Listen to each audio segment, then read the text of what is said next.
Hi all, welcome back to my channel. പുതിയ വീഡിയോയിലേക്ക് എല്ലാ കൂട്ടുകാർക്കും സ്വാഗതം. ഇന്നുണ്ടല്ലോ അപ്പോൾ ഒരു പെരുന്നാളൊക്കെ കഴിഞ്ഞിട്ട് അതിൻ്റെയൊക്കെ ഒരു ക്ഷീണം മാറ്റാൻ പറ്റിയ ഒരു ലഞ്ച് റെസിപ്പിയാണ് കേട്ടോ ഇന്ന് കാണിക്കുന്നത്. അപ്പോൾ ഞാൻ ഒരു മൺചട്ടിയിലോട്ട് കുറച്ച് വെള്ളം വെച്ച് കൊടുത്തിട്ട് അതിലേക്ക് ഒരു പീസ് പൈനാപ്പിൾ, ഒരു ഫുൾ പൈനാപ്പിളിൻ്റെ ഒരു കാൽ ഭാഗത്തോളം എടുത്തിട്ടുണ്ട്. അതിന് തൊലി കളഞ്ഞതിന് ശേഷം ചെറിയ പീസായിട്ടൊന്ന് മുറിച്ച് അതിലേക്ക് ഒരു 4-5 പച്ചമുളക് രണ്ടായിട്ട് മുറിച്ചതും ആവശ്യത്തിന് ഉപ്പും ഒരു 1.5 കപ്പ് വെള്ളവും കൂടി ഒഴിച്ചിട്ട് അടച്ച് വെച്ച് അതൊന്ന് വേവിക്കാനടക്കും. ഒരു 10-15 മിനിറ്റ് കൊണ്ട് അതൊന്ന് റെഡിയായി കിട്ടിക്കോളും. അപ്പോൾ ഇതിലേക്കുള്ള അരപ്പിന് വേണ്ടിയിട്ട് ഒരു 3/4 കപ്പോളം തേങ്ങ ചിരക്കി ഇതിലോട്ട് ഒരു 4-5 ചെറിയുള്ളിയും 1 ടീസ്പൂൺ മഞ്ഞൾപ്പൊടിയും കുറച്ച് വെള്ളവും കൂടി ഒഴിച്ചിട്ട് നല്ല ഫൈനായിട്ടൊന്ന് അരച്ചെടുക്കണേ.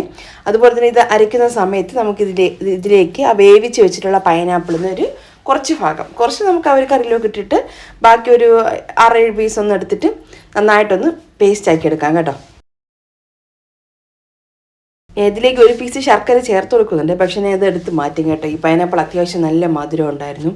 ആ ഒരു ശർക്കരയും കൂടെ ചേർത്തതിൻ്റെ ഓവർ മധുരമായി പോകും. അധികം മധുരം ഇല്ലാത്ത പൈനാപ്പിൾ ആണെന്നുണ്ടെങ്കിൽ ഒരു പീസ് ശർക്കരയോ അല്ലെങ്കിൽ കുറച്ച് പഞ്ചസാരയോ ചേർത്ത് കൊടുക്കാം. പിന്നെ ഇത് അതിലേക്ക് നമ്മൾ അരച്ച് വെച്ചിട്ടുള്ള അരപ്പ് ചേർത്ത് കൊടുക്കുന്നുണ്ട്. അരപ്പ് ചേർത്ത് നന്നായിട്ടൊന്ന് തിള വരുന്ന സമയത്ത് ഫ്ലെയിം അങ്ങ് ഓഫ് ചെയ്യാം.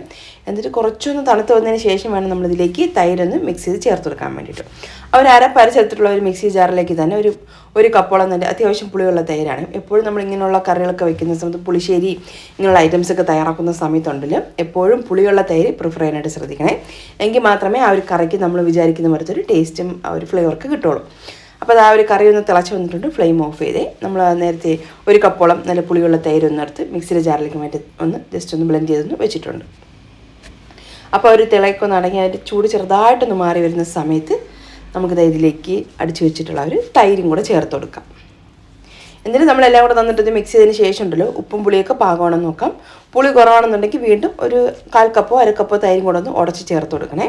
ഉപ്പ് കുറവാണെന്നുണ്ടെങ്കിൽ ഉപ്പ് ചേർത്ത് കൊടുക്കാം. മധുരം ഇതിപ്പോൾ അത്യാവശ്യം ഉണ്ടായിരുന്നു കേട്ടോ. ആ ഒരു പൈനാപ്പിൾ അത്യാവശ്യം നല്ല മധുരമുള്ള പൈനാപ്പിളായിരുന്നേ. അപ്പോൾ അതുകൊണ്ട് തന്നെ ഞാൻ ഒരു ശർക്കര ഇട്ടിട്ട് ഉടനെ തന്നെ എടുത്ത് മാറ്റിയിട്ടുണ്ട് കേട്ടോ. റെഡി ആയിട്ടുണ്ട് കേട്ടോ കറി. നമ്മൾ ചൂടാക്കാനോ തിളപ്പിക്കാനോ ഒന്നും പാടില്ല. ഫ്ലെയിം ഓഫാണ് കേട്ടോ ഈ ഒരു ടൈമിൽ. ഇനി നമുക്ക് ഇതിലേക്കൊന്ന് താളിച്ച് ഒഴിച്ചിടണം. ഈ ഒരു താളിപ്പാണ് കേട്ടോ ഇതിൻ്റെ ഒരു മെയിൻ ഘടകം എന്ന് പറയുന്നത്. അപ്പോൾ അതിന് വേണ്ടിയിട്ട് 1 ടേബിൾ സ്പൂൺ വെളിച്ചെണ്ണയാണ് കേട്ടോ ഞാൻ എടുത്തിട്ടുള്ളത്. എണ്ണ നന്നായിട്ടൊന്ന് ചൂടായി വരട്ടെ. ഇതിലേക്ക് നമുക്കൊരു 1/2 ടീസ്പൂണോളം കടുക് ചേർത്ത് കൊടുക്കാം. കടുകൊന്ന് പൊട്ടി വരുന്ന സമയത്ത് നമുക്ക് വേണമെങ്കിൽ ഇതിലേക്ക് മുഴുവൻ ഉലുവ ചേർക്കാം, അല്ലെന്നുണ്ടെങ്കിൽ പൊടി ചേർത്താൽ മതി കേട്ടോ. പൊടി ചേർക്കുന്നതാണ് ഒന്നും കൂടെ നല്ലത്. പിന്നെ ഇതിലേക്ക് കുറച്ച് വറ്റൽമുളക് ചേർത്ത് കൊടുക്കുന്നുണ്ട്. ഒരു 3-4 വറ്റൽമുളക് എടുത്തിട്ട് 2-3 പീസായിട്ടൊന്ന് മുറിച്ചതാണ് കേട്ടോ. അതും കൂടെ ചേർത്ത് കൊടുക്കാം.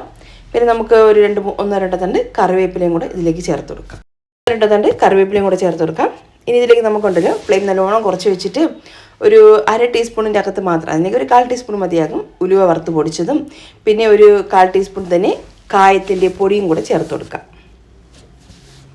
പിന്നെ ഇതിലേക്ക് ചേർക്കാനുള്ളത് 1/2 ടീസ്പൂൺ മുളക് പൊടിയാണ്. എരിവുള്ളതോ അല്ലെങ്കിൽ കളറിനുള്ള കാശ്മീരി മുളകോ അങ്ങനെ എന്തെങ്കിലും മതി മുളക് പൊടി. അപ്പോൾ അതൊരു 1/2 ടീസ്പൂൺ ചേർത്ത് കൊടുക്കാം. എന്നിട്ട് ചെറുതായിട്ടെല്ലാം കൂടെ ഒന്ന് ചൂടാക്കി എടുക്കണേ. എന്നിട്ട് ആ ഒരു ചൂടോട് കൂടി തന്നെ നമ്മൾ ആ ഒരു കറിയിലേക്ക് ഇതങ്ങ് ഒഴിച്ചു കൊടുക്കാം. അപ്പോൾ ആ ഒരു പൊടികളും എല്ലാം ഒന്ന് മൂത്ത് വന്നിട്ടുണ്ട്. ഇനി നമുക്ക് ആ ഒരു പൈനാപ്പിൾ പുളിശ്ശേരിയിലോട്ട് ഈ ഒരു താളിപ്പും കൂടെ ഒഴിച്ചു കൊടുക്കുന്നുണ്ട്. എന്നിട്ട് ഈ ഒരു ടൈമിൽ നമ്മൾ മിക്സ് ചെയ്യേണ്ട, ജസ്റ്റ് ഒന്ന് അടച്ചൊന്ന് മാറ്റി വയ്ക്കാം.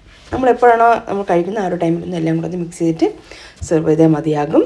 നല്ല ഫ്ലേവർ ടേസ്റ്റി ആയിട്ടുള്ളതാണ്. നല്ല എരിവുള്ള അച്ചാറും ഈ ഒരു പൈനാപ്പിൾ പുളിശ്ശേരിയും സൂപ്പർ കോംബോ ആണ് കേട്ടോ. അതൊന്ന് റെഡിയാക്കി മാറ്റി വെച്ചു. പിന്നെ ഞാനൊരു മാങ്ങ അച്ചാറും കൂടെ തയ്യാറാക്കി എടുക്കുന്നുണ്ട്. ഈ ഒരു ചട്ടി എന്ന് പറഞ്ഞാൽ എപ്പോഴും അച്ചാർ മാത്രം തയ്യാറാക്കുന്ന ഒരു മൺചട്ടിയാണ് കേട്ടോ.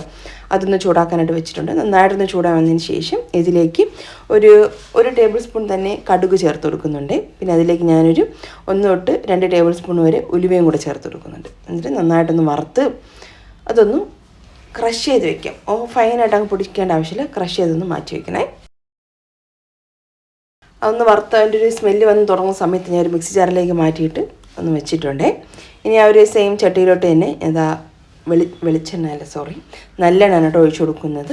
1/2 തൊട്ട് 3/4 കപ്പ് വരെയൊക്കെ നമ്മളെടുക്കുന്ന മാങ്ങയുടെ അളവിനനുസരിച്ചിട്ട് അതെടുക്കാം കേട്ടോ. അത് പൊടിച്ച് വെച്ചിട്ടുള്ള മസാലയാണ്. അപ്പോൾ അതൊരു 3/4 കപ്പോളം നല്ലെണ്ണ ഞാൻ ചേർത്ത് കൊടുത്തിട്ടുണ്ട്. നന്നായിട്ടൊന്ന് ചൂടാവുന്നതിന് ശേഷം ഇതിലേക്ക് 1 ടീസ്പൂണോളം കടുക് ചേർത്ത് കൊടുക്കുന്നുണ്ട്. കടുകൊന്ന് പൊട്ടി വരട്ടെ.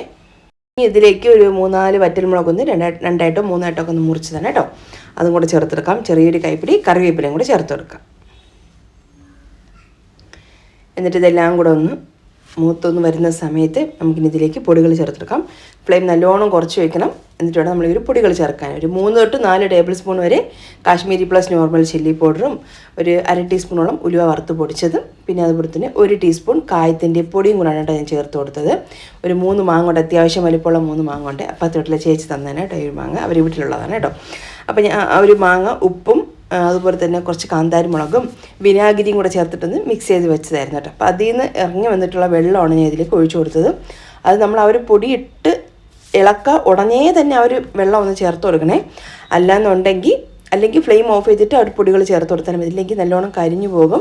ആ ഒരു കാര്യം മെയിനായിട്ട് ശ്രദ്ധിക്കാനുള്ളതാണ് കേട്ടോ. ഇത് നമ്മൾ അച്ചാറൊക്കെ തയ്യാറാക്കുന്ന സമയത്ത് ഈ ഒരു പൊടികൾ ഇടുമ്പോഴുണ്ടല്ലോ കരിയാതെ ഒന്ന് സൂക്ഷിക്കണം. ആ ഒരു എണ്ണ അധികം നന്നായിട്ട് ചൂടായിട്ടുള്ള എണ്ണയാണ്, അതിലേക്കാണ് നമ്മൾ ഈ ഒരു പൊടികൾ ഇടുന്നത്. അപ്പോൾ അതുകൊണ്ട് തന്നെ ഇങ്ങനെ ഈ മാങ്ങയിൽ നിന്നൊക്കെ വന്നിട്ടുള്ള വെള്ളം ഉണ്ടല്ലോ, അതൊക്കെ ഒന്ന് അടുത്ത് വെച്ചിട്ട് വേണം നമ്മൾ പൊടികൾ ഇടാനും ഉടനെ തന്നെ ആ ഒരു വെള്ളം ഒഴിച്ചു കൊടുക്കാൻ.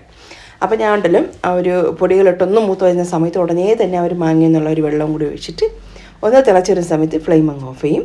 ഫ്ലെയിം ഓഫ് ചെയ്തിട്ട് വേണം നമ്മളിനി അതിലേക്ക് ഉപ്പിട്ട് വെച്ചിട്ടുള്ള മാങ്ങ ചേർക്കാൻ കേട്ടോ. ഉപ്പും വിനാഗിരിയും പിന്നെ കുറച്ച് കാന്താരി മുളകും കൂടി ചേർത്തിട്ട് മിക്സ് വെച്ചിട്ട് 2 മണിക്കൂറേ വെച്ചിട്ടുള്ളൂ കേട്ടോ. ഒരുപാട് സമയമൊന്നും വെച്ചിട്ടുണ്ടായിരുന്നില്ല ഉപ്പൊന്ന് പുരട്ടിയിട്ട്. അപ്പം തന്നെ അതിന് തന്നെ വെള്ളമൊക്കെ വന്നിട്ട് സെറ്റായിട്ടുണ്ടായിരുന്നേ. അപ്പോൾ ആ ഒരു ഉപ്പിട്ട് വെച്ചിട്ടുള്ള മാങ്ങയും കൂടെ ചേർത്തിട്ട് നന്നായിട്ടൊന്നെല്ലാം കൂടെ ഇളക്കി യോജിപ്പിക്കുന്നുണ്ട് കേട്ടോ. നമ്മളിങ്ങനെ ഉപ്പും വിനാഗിരിയും ചേർത്ത് വെക്കുന്നതുകൊണ്ട് തന്നെ ഈ ഒരു മാങ്ങാച്ചാർ പെട്ടെന്ന് കേടായി പോവുകയും ചെയ്യില്ല. കുറേ നാൾ കേടുകൂടാതെ നമുക്ക് പുറത്ത് തന്നെ സൂക്ഷിക്കാനായിട്ട് പറ്റും. അപ്പോൾ ഇതെല്ലാം കൂടെ ചേർത്തിട്ട് നന്നായിട്ടൊന്നെല്ലാം കൂടെ ഒന്ന് യോജിപ്പിച്ചെടുക്കുന്നുണ്ട്. ഇതിൻ്റെ അകത്ത് നമ്മൾ ഇഞ്ചി, വെളുത്തുള്ളി, മഞ്ഞൾപ്പൊടി ഇങ്ങനെയുള്ള ഐറ്റംസ് ഒന്നും ചേർത്തിട്ടില്ല കേട്ടോ. അപ്പം ഒരു സ്പെഷ്യൽ അച്ചാറെന്ന് വേണമെങ്കിൽ പറയാം. ടേസ്റ്റും സൂപ്പറാണ്, നല്ല ഫ്ലേവറും നല്ല ടേസ്റ്റൊക്കെ ആയിട്ടുള്ള അച്ചാറുണ്ട്. പയർ കഞ്ഞിയുടെ കൂടെയൊക്കെ സൂപ്പർ കോമ്പിനേഷനാണ്. ചോറ് എല്ലാത്തിനും കൂടെ കോമ്പിനേഷനാണ്. പിന്നെ ഇതിലേക്ക് നമ്മൾ നേരത്തെ പൊടിച്ച് വെച്ചിട്ടുള്ള ഒരു കടുകും ഉലുവയും കൂടെ ചേർത്ത് കൊടുക്കാം. അതും കൂടെ ചേർത്ത് നന്നായിട്ടൊന്ന് എല്ലാം കൂടെ ഒന്ന് ഇളക്കിയൊന്ന് യോജിപ്പിക്കുന്നുണ്ട്. നിങ്ങൾക്ക് വേണമെങ്കിൽ ഈ ഒരു ടൈമിൽ ഇതിലേക്ക് ഒരു 1/4 കപ്പോളം വിനാഗിരി വീണ്ടും വേണമെങ്കിൽ ചേർക്കാം. ഞാൻ അത്യാവശ്യം ചേർത്തിട്ടുണ്ടായിരുന്നു കേട്ടോ ആദ്യം തന്നെ, അതുകൊണ്ടാണ് പിന്നെ കൂടുതലായിട്ട് ചേർക്കാത്തത്. ഒരു 3 മാങ്ങയും പിന്നെ അതിലേക്ക് നമുക്ക് ആവശ്യത്തിനുള്ള കല്ലുപ്പും പിന്നെ ഒരു 1/2 കപ്പോളം വിനാഗിരിയും കൂടെ ഞാൻ ചേർത്ത് കൊടുത്തിട്ടുണ്ടായിരുന്നു കേട്ടോ. അപ്പോൾ ഇതെല്ലാം കൂടെ ചേർത്ത് നന്നായിട്ടൊന്ന് മിക്സ് ചെയ്യുന്നുണ്ട്. ഉപ്പൊക്കെ ഈ ഒരു ടൈമിൽ പാകമാണെന്ന് നോക്കാം. മാങ്ങയ്ക്ക് പുളി കുറവാണെന്നുണ്ടെങ്കിൽ വീണ്ടും നമുക്ക് വിനാഗിരി ചേർക്കാം. അപ്പോൾ എല്ലാം കൂടെ ഒന്ന് റെഡിയാക്കി ഒന്ന് എടുത്തിട്ടുണ്ട് കേട്ടോ. ഇനി ഇതൊന്ന് തണുത്ത് ഒരു ദിവസം ഫുള്ളായിട്ട് ഞാൻ ഒരു ചട്ടി തന്നെ അങ്ങനെ വെച്ചിരിക്കും. അടുത്ത ദിവസമാണ് ഇതൊരു ഗ്ലാസ് ജാറിലോട്ട് മാറ്റിയിട്ട് പിന്നെ സൂക്ഷിക്കുന്നത്. നമ്മുടെ മാങ്ങ അച്ചാറും റെഡി ആയിട്ടുണ്ട്. പൈനാപ്പിൾ പുളിശ്ശേരി റെഡിയാണ് കേട്ടോ. പിന്നെ ഇതിനോടൊപ്പം തന്നെ ഞാൻ കുറച്ച് കൊഞ്ചുണ്ടല്ലോ, പ്രോൺസ് തേങ്ങയൊക്കെ ചേർത്തിട്ടൊന്ന് ഫ്രൈ ആക്കി വെച്ചിട്ടുണ്ട്. പിന്നെ കോന്നൊത്തോലി മീനുണ്ടായിരുന്നു, അതൊന്ന് ഫ്രൈ ആക്കി വെച്ചു.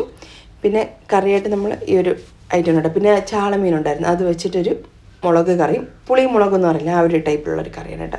നോർമൽ മസാലയും പിന്നെ തക്കാളിയൊക്കെ ചേർത്തിട്ട് അരച്ചിട്ട് അങ്ങനെ വെച്ച കറിയാണ്. ഒട്ടും തന്നെ എണ്ണ ഒന്നും ചേർക്കാതെ തയ്യാറാക്കിയിട്ടുള്ളൊരു കറി. ലഞ്ചും കൂടെ നമുക്ക് നോക്കാം കേട്ടോ, ഞാൻ എന്തൊക്കെയാണ് റെഡി ആക്കിയിട്ടുള്ളത്. അപ്പോൾ എൻ്റെ ഡീറ്റെയിൽഡ് റെസിപ്പിയൊന്നും എടുത്തിട്ടില്ല. ജസ്റ്റ് നമുക്ക് ഒരു റീലൊക്കെ എടുക്കാൻ വേണ്ടി ഞാൻ എടുക്കുമല്ലോ വീഡിയോ, അങ്ങനത്തെ ഒരു സെയിം സംഗതിയാണ് കേട്ടോ. അപ്പോൾ ഞാൻ മെയിൻ റെസിപ്പിയായിട്ട് ഞാൻ കാണിക്കാൻ ഉദ്ദേശിച്ചത് ഈ ഒരു മാങ്ങാച്ചാറും പൈനാപ്പിൾ പുളിശ്ശേരി മാത്രമാണ്. നമ്മുടെ ലഞ്ച് നോക്കാം. അപ്പോൾ ഞാൻ ഒരു വാഴയിലേക്ക് എടുത്തിട്ടുണ്ട്. ഇതിലേക്ക് നല്ല ചൂട് മട്ടയരി ചോറും പിന്നെ ഒരു പൈനാപ്പിൾ പുളിശ്ശേരിയും ഇത്തിരി എരിവും പുളിയും മധുരമൊക്കെ ഉള്ളൊരു പൈനാപ്പിൾ പുളിശ്ശേരിയും, അധികം എരിവില്ലട്ടെ, പുളിയും മധുരമൊക്കെ ഉള്ളൊരു പൈനാപ്പിൾ പുളിശ്ശേരിയും, നല്ല എരിവുള്ള മാങ്ങാച്ചാറും പിന്നെ നല്ലോണം മുളകിട്ടെടുത്തിട്ടുള്ള ചാള മീൻ കറിയും പിന്നെ ഒരു കൊഞ്ച് ഫ്രൈ. സൂപ്പർ കോമ്പിനേഷനാണ്. അപ്പോൾ ഇത്രയേ ഉള്ളൂ ഇന്നത്തെ വീഡിയോ റെസിപ്പിക്ക് ഇഷ്ടമായിട്ടുണ്ടെങ്കിൽ മറക്കാതെ തന്നെ ഒരു ലൈക്കും ഷെയറും കമൻറ്റും ചെയ്ത് നമ്മുടെ ചാനലും സപ്പോർട്ട് ചെയ്യൂ. അപ്പോൾ വീഡിയോ കണ്ട എല്ലാ കൂട്ടുകാർക്കും താങ്ക്സ്.